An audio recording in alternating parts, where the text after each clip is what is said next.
como estão controlando a sua mente, como estão fazendo você discutir, brigar, pensar.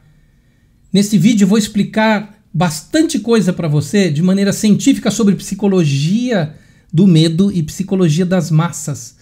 Presta atenção para você entender se você está sendo respeitado ou se você está sendo manipulado.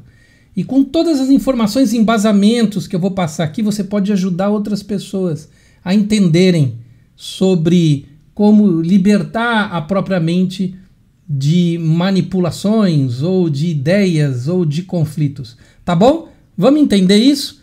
Me acompanha e, por favor, repassa. Curte e repassa. O YouTube enterra os vídeos que não tem curtidas e não tem compartilhamento. Tá bom? Um abraço. Vamos em frente.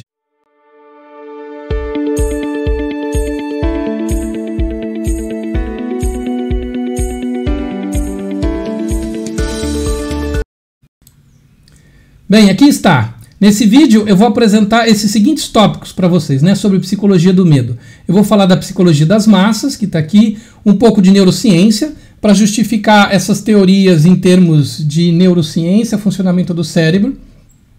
Vou falar sobre uma psicologia básica, a revolução dos bichos, porque é um tema, é uma abordagem quase infantil para o tema que facilita a gente a estruturar. Vou mostrar como isso está totalmente relacionado à Alemanha nazista, quais os paralelos com o Brasil, com Z propositalmente, porque nós vamos passar uma visão do exterior em relação ao Brasil, para não ficar nesse conflito aqui e ali, e a conclusão final com indicações para quem quiser se aprofundar ainda mais e ter mais embasamento e mais informação sobre esse tema, tá bom? Vamos em frente então. A psicologia do medo, né? Vamos falar da psicologia das massas. O Freud escreveu sobre isso. O Freud escreveu um livro sobre psicologia das massas, né? E é um tema que trata do quê? Do enfraquecimento da responsabilidade individual, ok? Sobre esse enfraquecimento, a perda do poder do indivíduo quando se tenta desenvolver esse tipo de controle. O que Freud diz? Que o inconsciente, nesses processos de massas, de defesa, né, de grandes lideranças controladas, o inconsciente busca se libertar dos seus anseios, das suas angústias, através da escolha da identificação com um líder, com um mito. É isso que Freud coloca. Então nós projetamos nesse mito as nossas dores, como se esse mito, como esse indivíduo, fosse resolver os problemas, os conflitos do meu inconsciente. Presta atenção nisso, tá? Porque isso é muito importante e muito sensível pra gente. Freud identificou isso lá, né, na década de 30, na década de 40 do século passado, tá bom? Teoria de contágio de Le Bon, a influência hipnótica do grupo. Quando você se insere dentro de um determinado grupo que repete frases, repete slogans, repete estruturas de pensamento, a multidão assume vida própria. Aquilo ganha corpo, ganha estrutura própria de funcionamento, né? Essa é a teoria do contágio de Le Bon, tá? A teoria da norma emergente, ela diz o que sobre a psicologia das massas? Veja que essas teorias são outros autores, tá? Freud é um, Le Bon é outro, teoria da norma emergente são vários autores. Socorro mediante situações novas, a sensação de perigo. Aqui está relacionado ao medo, tá? As pessoas que começam a criar um novo tipo de comportamento a partir de uma ameaça, a partir de algo que elas temem, né? Então isso cria uma forma de controle das massas. A teoria da identidade social de Tajfel e Turner é a ideia de você pertencer a um grupo. Ah, eu pertenço a essa categoria, eu sou isso, eu pertenço a esse grupo dessa cor, da cor verde, da cor vermelha, da cor preta, da cor branca, né? Então essa ideia de pertencimento ao grupo, isso também é usado na estrutura de psicologia das massas. E um destaque que o Jung faz sobre isso é que toda a psicologia de massa se desvaloriza o autoconhecimento.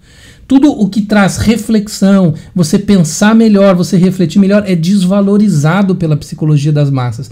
E se procura desgastar especialmente as instituições religiosas que buscam fazer o desenvolvimento do indivíduo. Não é porque existem instituições religiosas que buscam o crescimento, o poder das próprias instituições. Mas, tradicionalmente, a religião, a busca da espiritualidade é para o desenvolvimento do indivíduo. Esse tipo de prática é desvalorizado pela psicologia das massas, pelos mitos, pelos heróis que se criam dentro dessa estrutura, tá bom? Então aqui é bastante importante, assim, deixa eu falar especificamente o público do yoga, o público das tradições espiritualistas, da meditação. A psicologia das massas, o desenvolvimento de grandes lideranças com esse tipo de manipulação vai sempre contrário ao processo de desenvolvimento da inteligência, do autoconhecimento, tá? Então isso historicamente, isso sempre aconteceu. Vamos em frente, um pouco de neurociência agora. Então, uma das formas que a gente já viu aqui, né, na teoria da norma emergente, o medo é uma das ferramentas básicas para se trabalhar a psicologia das massas. Então você tem qual a estrutura no cérebro do medo, né? Ele aciona o tálamo, essa região bem aqui central, né, mais antiga do cérebro, né, que recebe as informações, né, do mundo exterior, olho, ouvido, né, que vai fazer despertar essa reação. Aí tem toda uma cadeia, né, a partir daí o córtex sensorial para interpretar esse tipo de recebimento de informação, ativa o hipocampo, que armazena e recupera memórias e processos de estímulos, a amígdala, que vai decodificar essa informação para o hipotálamo para reagir em luta ou fuga, ou seja, reações físicas. O sistema de medo do corpo, ele trabalha da parte central mais antiga e não passa pela região mais nova, mais nobre do cérebro, que é o lobo frontal. Ele prepara você para lutar ou fugir. Então, assim, quando você trabalha com medo das pessoas, você não está estimulando a condição delas de raciocinarem. Então, de novo, reforçando que Jung tinha razão, né? E reforçando as teorias, né, da psicologia das massas, dizendo despertar a sensação de perigo é uma das formas de controlar as pessoas, criar fantasmas, criar medos. Bastante importante isso, né? Bastante importante essa informação fundamentada no funcionamento do cérebro. Então nós temos aqui áreas funcionais do lobo frontal, né? Aqui o córtex pré-frontal, que é essa área nobre. Por que eu chamo nobre? Porque é mais nova, é mais evoluída nos seres humanos, né? É a parte que é responsável pela concentração, pelo planejamento, pelo julgamento, pela previsão, né? Pela emoção mais elaborada, pela criatividade, pela capacidade de inibição aqui no sentido de se conter, de se controlar, né? Então essa é a parte mais desenvolvida, mais evoluída do cérebro. E ela não é estimulada, pelo contrário, ela é evitada no processo de medo. Por isso que nós temos, então, no controle das massas, essa questão da individualidade, do desenvolvimento do indivíduo, ele não é propagado, ele não é estimulado, é estimulado regiões, né, emoções ligadas a reações mais básicas, tá bom? Então vamos em frente. Revolução dos Bichos agora. É um livro escrito por George Orwell, e aqui eu fiz a questão de escolher essa capa para a gente ver aqui, né, na Revolução dos Bichos, o porco, né, que é representado aqui em vestes militares com seus policiais, né, a sua segurança em forma de cachorros, né? O que fala esse livro de George Orwell? Foi escrito em 1945, logo após a Segunda Guerra Mundial, tá? Foi publicado. A fazenda tem um dono que foi afastado pelos animais por maus tratos, e 2 porcos são escolhidos para liderar de maneira democrática. Esses porcos são escolhidos. Um dos porcos se chama Bola de Neve e o outro se chama Napoleão, tá? Os 2 porcos só que eles têm estilos diferentes de liderar e de conduzir o povo, né? O Napoleão tem características mais ditatoriais. Ele quer controlar. O Napoleão tem características um pouco mais, vamos chamar assim, mais populares. Enquanto o Napoleão, o Bola de Neve, tem características mais populares. O Napoleão tem características mais ditatoriais, tá? Então aqui é a figura do Napoleão, o porco Napoleão, né, no romance, né? Eu indico esse livro, eu li esse livro para minha filha, lemos juntos, e foi muito especial para ela entender tudo o que está acontecendo com a política, quando querem manipular ela com argumentos, né? Eu percebo que o livro traz exemplos na forma dos animais que dá uma clareza, e ela consegue perceber os argumentos hoje na sociedade, aqui e acolá, e identificar com a história que ela aprendeu, tá? Napoleão cria teorias contra o Bola de Neve, né? E se alia com os cachorros. Então ele usa os cachorros para reprimir todos os outros animais da fazenda, né, e ele assumiu o poder e seus privilégios. Ele começa a criar escondido, né, banquetes, a dar privilégios aqui a colar para um e para outro, né. O Bola de Neve é obrigado a fugir e todas as medidas ditatoriais passam a ser feitas, né, para afastar o Bola de Neve, que seria aliado das fazendas estrangeiras. Então tudo o que o Napoleão faz, é por causa do Bola de Neve. Eu estou fazendo isso porque o Bola de Neve não pode voltar. Eu estou fazendo isso porque vocês querem que o Bola de Neve volte, e aí o domínio das fazendas estrangeiras. Tá vendo essa fazenda estrangeira aqui? Olha, eles estão assim, vocês não querem que a fazenda estrangeira tem. Olha, tá vendo essa outra fazenda estrangeira? Essa fazenda estrangeira, ela não... Então, sabe assim, vocês já ouviram argumentos desse tipo? Cuidado com o vizinho ali, porque senão a gente vai ficar igual ele. Cuidado com aquele país, senão... então vamos afastar o Bola de Neve. Então, gente, isso aqui foi escrito em 1945, tá? Ele está explicando como a ditadura se está. Em 1945, o George Orwell escreveu isso, tá? Aí nós temos, então tudo passa a ser a culpa do Bola de Neve. O problema é o Bola de Neve.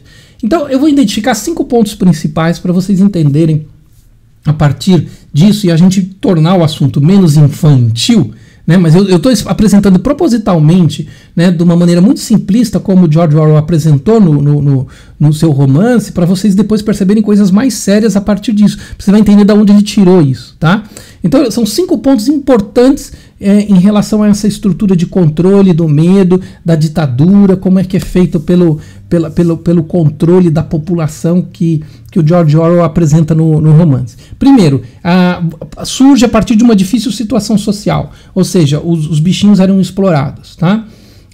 Tinham muitos trabalhos na fazenda. Ponto 2, projeção paradisíaca. Se fala de uma situação que nós devemos atingir, uma glória, que os bichos devem se libertar, que liberdade é isso, que liberdade é aquilo. Então se cria uma projeção, né, de eu vou levar vocês para esse futuro, tá? Para essa condição. Aí terceiro ponto, tem que nomear um inimigo. Você tem que achar um inimigo, porque ele vai ser o culpado de tudo, ele é a ameaça. Você tem que criar um ponto de ameaça. Você tem que criar sempre, ter alguém que é o culpado, alguém que está querendo te prejudicar, alguém que não está te deixando governar. Sempre isso, tá? Quando você governa mal, você culpa aquele que está... a culpa é daquele outro, não é minha que estou governando mal, a culpa é daquele outro que é o responsável. Você faz o uso da força. Quarto item, você vai se aliar a estruturas de força, de armas, né, para controlar. Esse é o ponto 4. E o ponto 5, construção de um mito. Aí você vai fazer muita propaganda, vai criar uma história incrível sobre essa liderança, né, para justificar todo esse uso da força, para se contrapor com esse inimigo que foi criado, tudo isso, tá? Então percebe esses 5 pontos, né? Eu estou falando do romance. Você fala, mãe, ele já está com... Não, eu estou falando do romance. Agora, isso aqui foi escrito em 1945. E para falar a verdade, não foi nem escrito por causa... É claro que tem a questão do nazismo, mas ele se baseou muito na questão da Rússia, tá? Como que a Rússia também criou suas estruturas ditatoriais. Então nós estamos falando de uma ditadura de esquerda e de uma ditadura de direita que gerou esse romance, tá? Porque ele fala mais, quando você vai às entrevistas do George Orwell, ele está falando mais de uma ditadura de esquerda, embora ela se encaixa perfeitamente dentro da ditadura de direita, que é a ditadura nazista também. Então nós vamos verificar as duas coisas, tá? Porque apesar dele ter falado bastante da ditadura na Rússia, a gente vai encaixar isso aqui na ditadura de direita, que é a ditadura nazista, tá bom? Então vamos lá. Alemanha nazista. Ponto 1, difícil situação social. Em consequência da Grande Depressão de 1929, né, eles tiveram muitos problemas econômicos. O período antes do governo nazista, o desemprego era de 30%, né, níveis altíssimos assim, de desemprego, e eles usaram uma estrutura para solucionar essa questão de investimento público para gerar emprego, para poder sair do buraco, né, que é a estratégia do economista Keynes, né, estratégia keynesiana. Não vou poder explicar sobre Keynes aqui, mas vocês podem pesquisar se quiser. E um crescente investimento na parte militar. Eles usavam boa parte dos investimentos, dos financiamentos, através de títulos que eles faziam, para investimento militar. E sim, para fazer esse crescimento, um tremendo aumento do papel do Estado para financiar investimentos, tá? eles não tinham como a iniciativa privada fazer o tamanho, as autobans e tudo, toda a parte de infraestrutura, foi tudo investimento estatal feito pelo governo do nazista, tá? Aí tem o ponto 2, né? Então isso foi a difícil situação social criada, né, em 1929 pela Grande Depressão, e aí o governo nazista começa a assumir e fazer esse desenvolvimento econômico, né? A projeção paradisíaca. Então vendeu-se a ideia de que a Alemanha estava naquela situação por causa do capitalismo no mundo. O problema era o capitalismo, o problema era a forma como o mundo trabalhava, esses grandes potências capitalistas. Esse era o discurso, né? Um problema externo, o problema é lá, né? E aí tinha uma carência de uma figura salvadora. Os políticos discutiam muito, batiam boca e não tinha uma figura carismática mais forte de discurso até então, né? Nós estamos falando de 1932, 33, quando surge o Hitler, tá? O patriotismo como argumento para justificar um salvador. Então, a ideia era de criar a pátria, a nossa noção de pátria. Foi essa ideia de pátria que fez o amálgama para o surgimento do nazismo. Tanto que a ideia de nazismo é partido nacionalista, né? Então, a ideia de pátria. Então, é um salvador que vem para resgatar a pátria. E que pátria que é essa? Que noção é essa? Né? É a noção do Segundo Reich, um momento de grande poder do Império Alemão, que foi ali logo antes, né? 1871 até 1918, ou seja, algumas décadas antes, né? Nós estamos falando que surge, né, o movimento nazista em 1930, na esperança de trazer uma grande alegria que existiu nesse período, um passado poderoso. A ideia, vamos voltar para aquela época onde tudo era muito bom, né? Então ele usa essa projeção paradisíaca. Eu vou trazer aquele passado bom que você tinha para agora. Percebe a estrutura, né? De projeção de um paraíso que existiu lá atrás. E aí vem a nomear um inimigo. Então quem que eram os inimigos? Capitalismo internacional, né? Os bancos, e representando a figura que representava esse capitalismo internacional, foram escolhidos já mais à frente, em 1935, os judeus, que eram capitalistas, eram banqueiros, né, muitos deles, e aí eles escolhem o judeu como... É bom lembrar que o Hitler no início do partido nazista não falava nada de judeu, tinha amigos judeus, né? Isso foi utilizado depois, agregado ao discurso, tá? Então não o ódio aos judeus foi elaborado como instrumento de propaganda, pensado. Não foi algo que ele tinha originalmente, né? Ele agregou para encontrar um inimigo, para escolher um inimigo para ganhar força, tá? Então o discurso, agora sempre houve um discurso inflamatório, isso desde o começo, tá? O Hitler tinha contra minorias, contra feministas, contra pacifistas, contra imigrantes, contra a Liga das Nações, que seria a ONU, OMS, sabe? Discutir, essas instituições internacionais estão enchendo a paciência. Isso aqui sempre, desde o início, o Hitler criticava, tá bom? Então isso é importante. Agora, os judeus não. Os judeus ele só foi criticar bem depois, tá? Isso é bem importante você saber. Deixa eu dar um espaço aqui para ficar fácil. Aí nós temos o ponto 4, uso da força. Aí sim, ele faz o quê? Cria a polícia, a Gestapo, que é a polícia secreta, criada para vigiar, para amedrontar, para armar. Antes eles tinham algumas milícias, né? E aí ele cria essa Gestapo para organizar essas milícias. E aí cria essa polícia, né, que é opressora, que vigia, que faz espionagem, né, para ele ter mais controle. Além de armar, equipar o exército, né, que tinha o que eles chamavam de, desculpe o meu alemão aqui, Reichswehr e Wehrmacht. Ele muda a estrutura do exército e desrespeita o Tratado de Versalhes por causa da quantidade de investimentos no exército que ele faz, desrespeitando os acordos internacionais que tinham sido assinados no final da Primeira Guerra Mundial. Ok? Então a questão do uso da força para controle da população e estruturar dentro do desejo dessa centralização de poder, tá? E aí nós temos a construção de um mito e da propaganda. O principal responsável por isso é o Goebbels, e a ideia de se queimar livros. Né? Aqui eu tenho uma cerimônia de queima de livros, porque os livros levam as pessoas a refletirem, levam a pensar, ler livro é coisa de judeu, Então, isso é uma coisa que eles começam a trabalhar como esses instrumentos de propaganda e controle.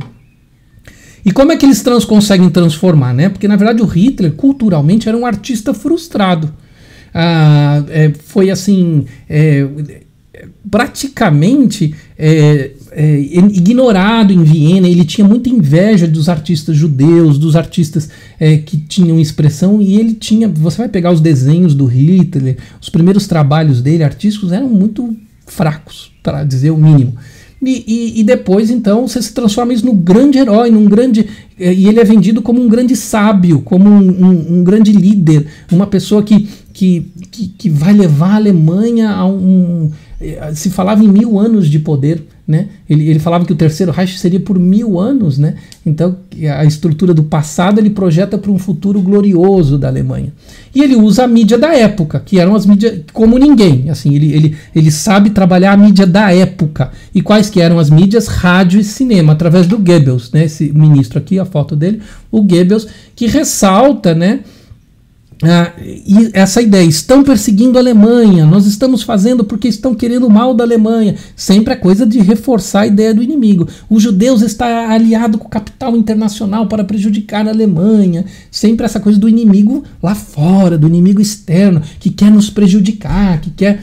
Né? Então ele vai criando isso para fortalecer sua estrutura de poder.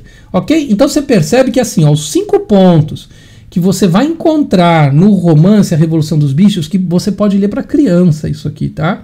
Você vai...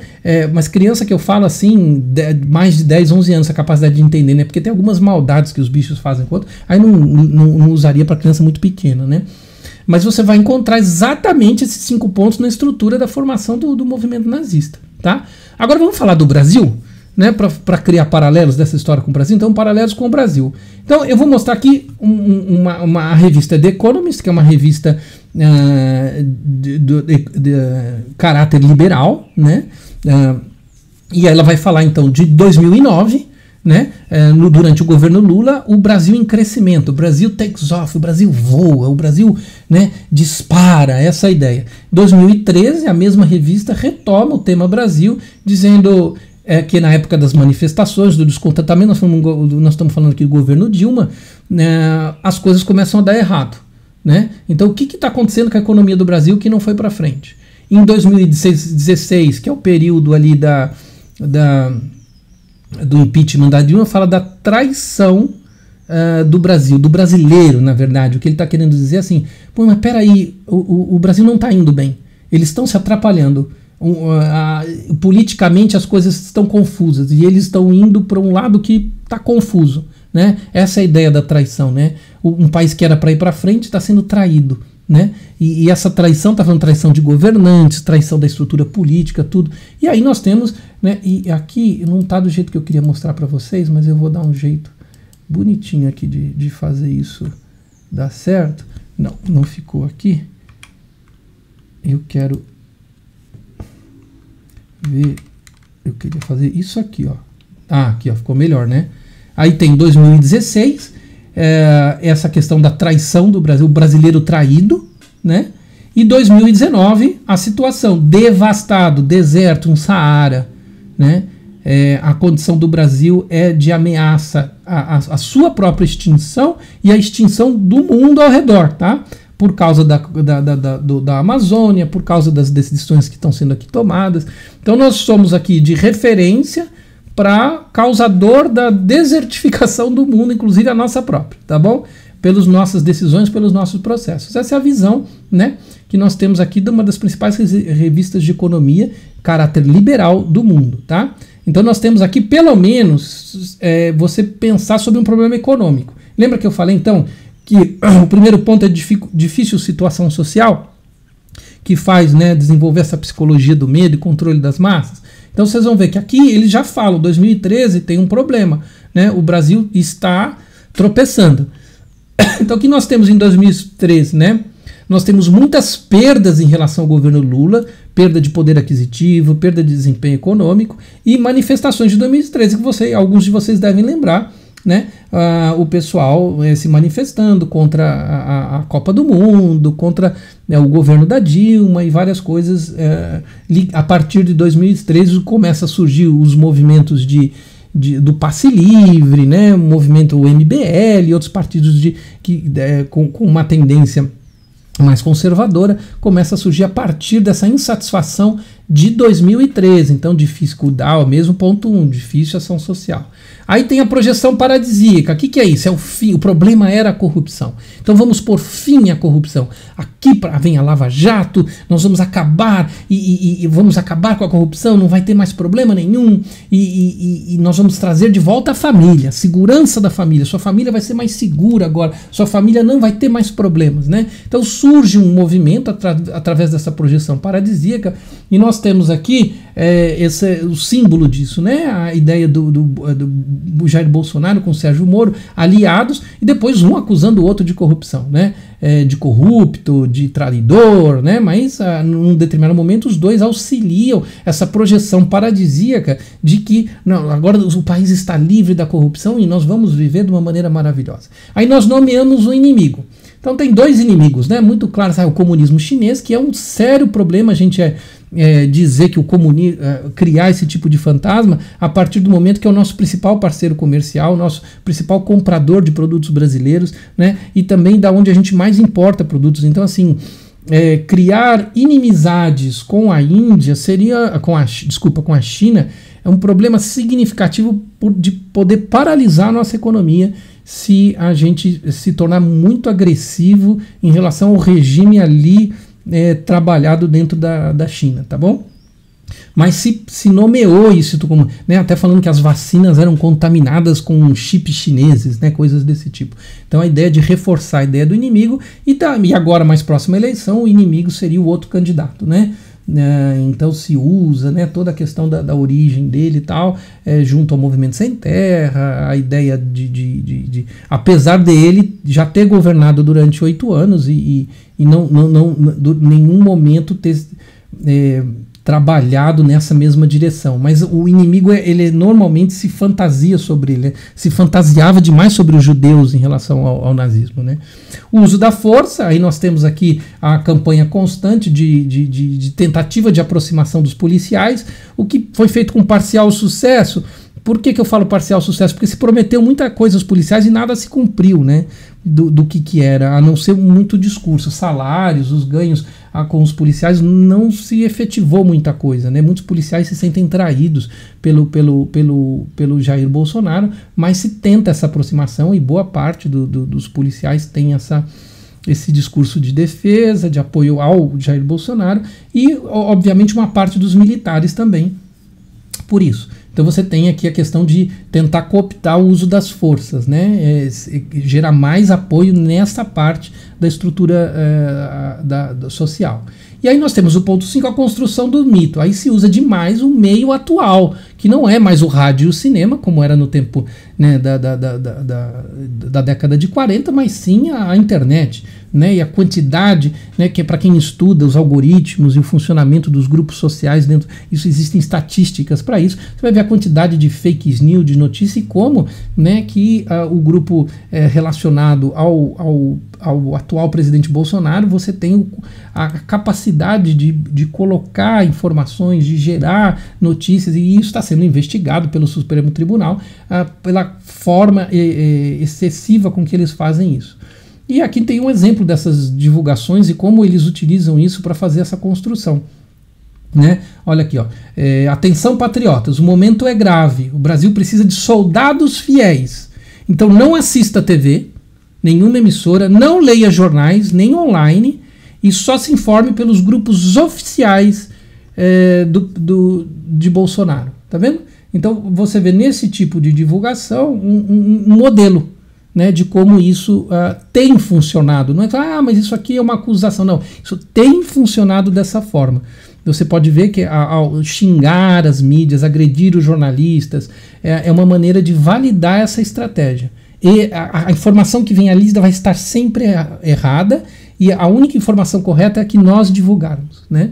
Então isso é feito com muita excelência, muito bem feito na construção. E aí você constrói um mito, né, de um capitão expulso do exército depois de ser preso, e foi expulso do exército para não ser condenado, né, como terrorista. Para não ser, foi feito um acordo, né, quem só pesquisar a história, para não ser condenado como um terrorista, porque estava planejando estourar uma caixa d'água, ou criar uma rebelião dentro do exército, por causa de aumento de salário.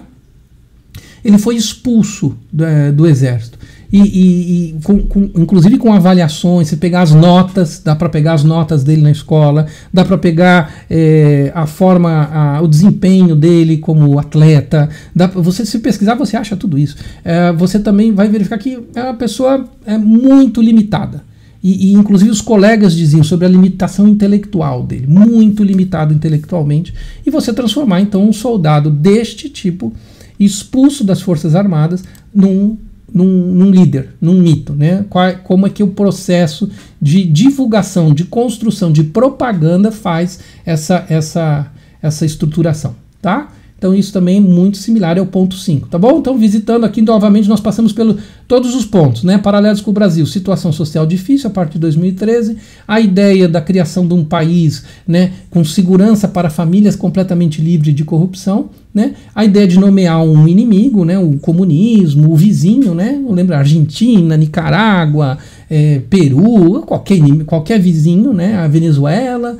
Né? Então é importante nomear esse inimigo, falar que a fazenda vizinha é um perigo. O uso da força, você se apropriar do uso da força a seu favor, né? Para controlar, para amedrontar, e fazer o uso do meio de comunicação vigente para criar-se uma estrutura mitológica. Ok? Então nós temos aí os 5 elementos muito presentes, e aí você tem a minha conclusão.